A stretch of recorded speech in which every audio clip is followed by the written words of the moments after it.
Bonjour à toutes et tous et bienvenue dans votre journal pour un récap de l'actualité de ces 7 derniers jours en 7 minutes chrono. Commençons par la vague d'inquiétude des syndicats étudiants suite à l'annonce de la fin du gel des loyers des résidences Crous dans un contexte d'augmentation de la précarité étudiante. Dès le 1er septembre 2024, les loyers se verront augmenter de 3,5% en moyenne, ce qui fait suite à une période de stabilisation débutée en 2020. Cette augmentation, alignée sur l'indice de référence des loyers 2024, se traduira par une charge supplémentaire de 2 à 6 euros par étudiant, encore une fois prise en compte les aides au logement. Le Crous justifie cette mesure par la préservation de son modèle économique pour continuer, selon elle, à assurer des logements de qualité et à répondre aux besoins en hébergement étudiant. Cette décision est indépendante de la récente coupe budgétaire dans le secteur de la recherche et de l'enseignement supérieur, et elle est accompagnée d'une augmentation de budget de 25 millions d'euros pour les 2 prochaines années, promettant ainsi des réhabilitations et la construction de nouvelles résidences. Vous avez sans doute déjà entendu parler du hashtag MeToo, lancé il y a 7 ans à la suite de l'affaire Weinstein. Et c'est maintenant au tour des hommes de prendre la parole sur ce sujet, et c'est l'acteur Aurélien Wilk qui a lancé le hashtag MeTooGarçon le 22 février. Il a déclaré avoir été victime d'agressions sexuelles de la part de son agent lorsqu'il était adolescent. Des centaines de témoignages sont suivis de la part de célébrités, mais aussi d'hommes inconnus du grand public, déclarant aussi avoir été victimes d'attouchements ou de viols par des proches.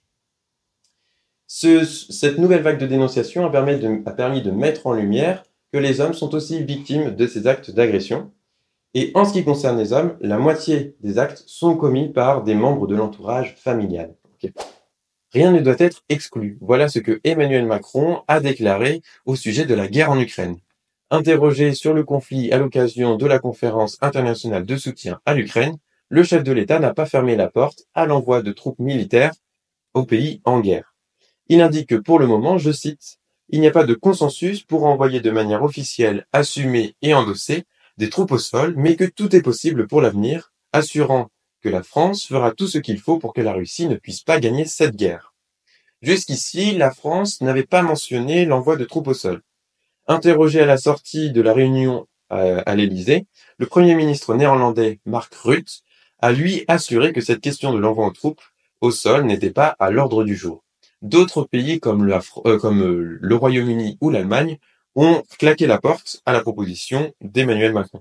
Enfin, à l'ouverture d'Emmanuel Macron sur cette question. Le président russe, Vladimir Poutine, qui prononçait un discours ce jeudi à Moscou, a lui lancé un avertissement aux Occidentaux, affirmant que la Russie disposait, elle aussi, des armes capables d'atteindre les territoires de ces pays, brandissant une nouvelle fois la menace de l'arme nucléaire. L'ambassadeur de Russie en France, Alexander Makogonov, a lui indiqué que l'envoi de ces troupes terrestres était une ligne rouge qui pouvait déclencher la Troisième Guerre mondiale. Donald Trump a remporté une victoire écrasante lors de la primaire républicaine du Michigan, consolidant sa position dominante au sein du Grand Old Party avec 68,2% des suffrages, loin devant sa principale concurrente, Nikki Haley, qui a récolté 26,6% des voix. Cette 6e victoire consécutive dans les scrutins illustre la forte emprise de l'ex-président sur le Parti républicain, où il a réalisé un grand chelem en remportant tous les comtés de l'État. Les résultats montrent une préférence marquée pour Donald Trump, y compris dans les zones traditionnellement moins favorables à sa candidature, comme le comté d'Oakland et les territoires autour du Grand Rapids. Cette performance accroît son nombre de délégués à 122 contre seulement 24 pour Haley, dans la course à l'investiture républicaine pour l'élection présidentielle. Malgré cet écart, les sondages nationaux montrent un Trump avec 76% des intentions de vote, un signe indéniable de sa popularité au sein de la base républicaine. Le permis de conduire à vie va rester d'actualité en France. Après plusieurs heures de débat, le Parlement européen a tranché la proposition de loi portée par l'eurodéputée écologiste Karima Delli visant à instaurer l'obligation dans toute l'Europe de réaliser un bilan de santé lors de la délivrance du permis, mais aussi lors de son renouvellement administratif tous les 15 ans et tous les 5 ans à partir de 70 ans. En cas de bilan négatif, le permis aurait pu être retiré aux automobilistes. La proposition de loi, promue par certains mais aussi vivement critiquée par d'autres, a été rejetée avec 323 voix contre sur 613 votes au total. En réaction, la rapporteuse du texte a déploré un vote qui n'était pas à la hauteur des enjeux, mais elle salue toutefois le fait que malgré qu'il y ait eu un avis défavorable du Parlement européen, la question ait été mise sur le devant de la scène. On termine ce tour de l'actualité avec un petit peu d'orientation. La plateforme gouvernementale Mon Master a ouvert ce lundi 26 février, permettant aux étudiants ayant obtenu ou sur le point d'obtenir un diplôme de niveau licence de candidater à une formation de niveau master. Les étudiants ont jusqu'au 24 mars pour candidater au maximum dans 30 formations, 15 dans un cursus classique et 15 en alternance.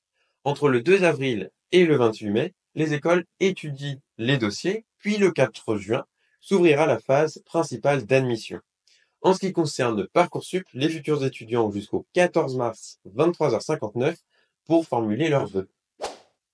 Voilà, c'est déjà la fin de ce récap de l'actualité de ces derniers jours. Je peux t'inviter à mettre un like à cette vidéo et à t'abonner à cette chaîne YouTube pour ne pas manquer les prochaines, mais aussi à nous suivre sur nos différents réseaux sociaux, X, Instagram et TikTok, focus-du-bas le média pour ne pas manquer nos prochaines capsules sur l'actualité. D'ici là, je te souhaite une très bonne fin de journée et à bientôt.